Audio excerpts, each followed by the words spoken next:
Wattpad és una plataforma informàtica que permet compartir històries amb altres persones.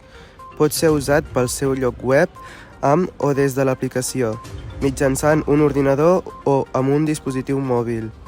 Els usuaris poden publicar-hi articles, relats i poemes sobre qualsevol cosa, ja siguin en línia o a través de l'aplicació Wattpad, fundada el 2009.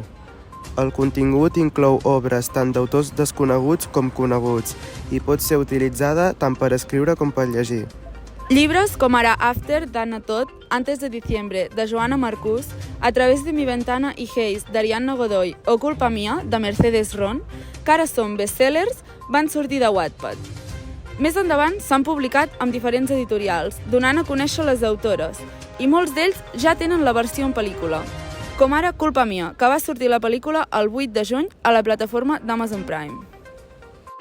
Al voltant del 50% de la demanda procedeix dels Estats Units i en menor mesura del Regne Unit, Canadà, Colòmbia, Veneçuela, Filipines, Argentina, Espanya, Austràlia, Xile i Mèxic.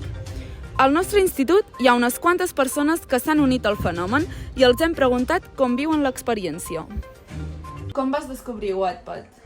Jo Wattpad ho vaig descobrir per una amiga que em va recomanar coses allà y pues aquí está.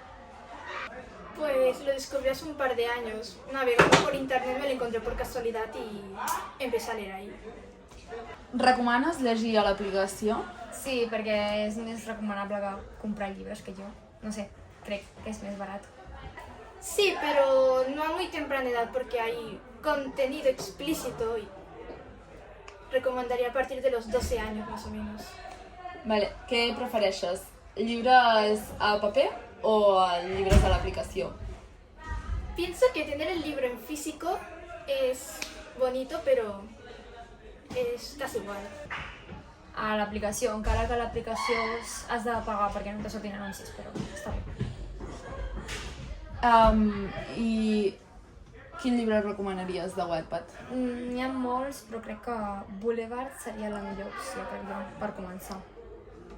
Pues hay una perfecta confusión. Es interesante, tiene el sentido cómico y con chistes de hace un par de años que le dan más gracia.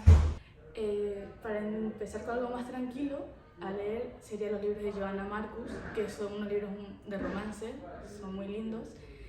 Y uno de ellos es una trilogía de Antes de Diciembre.